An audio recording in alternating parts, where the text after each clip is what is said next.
Good morning, everybody. Hope you're all well. I'm doing great. Just thought I'd pass along another update on my journey to recovery. So every day is just a bit better. I had a meeting with the surgeon yesterday, and maybe some of you guys caught that post. I was so proud of myself. So for the last, I guess week, I've been going out and getting 10,000 steps and just increasing my walks gently to about 6 or 7 kilometers. But I had a very stern lecture from the surgeon and the nurse yesterday saying that's way too fast, way too quick, so to slow it down. A couple of funny stories. You guys might remember from a few videos ago I was explaining about this compression garment that I wear and the fact that it's got a hole cut out to do your wheeze and your poos. And I said to Ash, I am sure one of these days I'm going to go to the toilet and forget that I've got something pulled up over my compression garment and go to the toilet and pee or poo through whatever I'm wearing over top. And sure enough, last night, in the middle of the night, went to the toilet, sat down, and I'm so used to now having the feeling of wearing pants when I sit on the toilet that I forgot I had my leggings pulled up over top.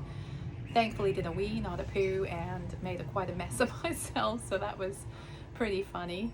Another thing I thought I might share with you just about the things that happened during the operation is that I now have a new belly button. I don't know if I've mentioned that in any of the videos previously. So as part of that tummy tuck, when they pull up the tummy to be nice and tight, so they remove the layer of fat around your tummy, and then they pull up the skin from, I guess, your pubic bone up to sort of where it should sit now, and they sew it back down with the skin on the top, your belly button disappears as part of that removal process. So what the surgeon does is he cuts a new belly button. I'm not sure if I can show you. I think I can.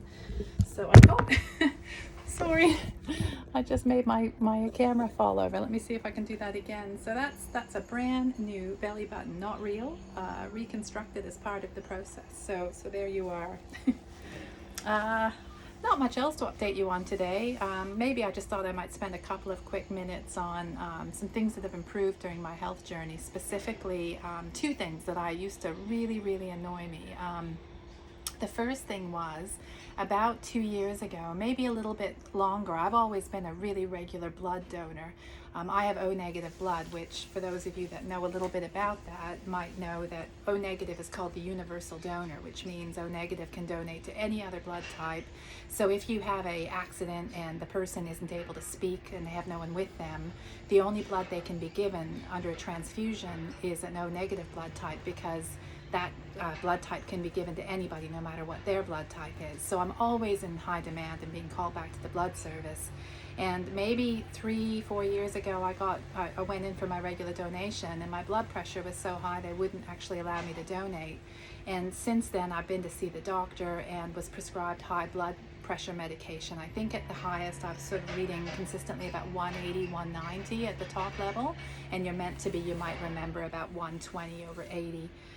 So begrudgingly I went on blood pressure medication, and I'm pleased to report since I've been on this health journey, my blood pressure is completely back to normal. I'm off the blood pressure medication, so that's just a bit of a good news story to share.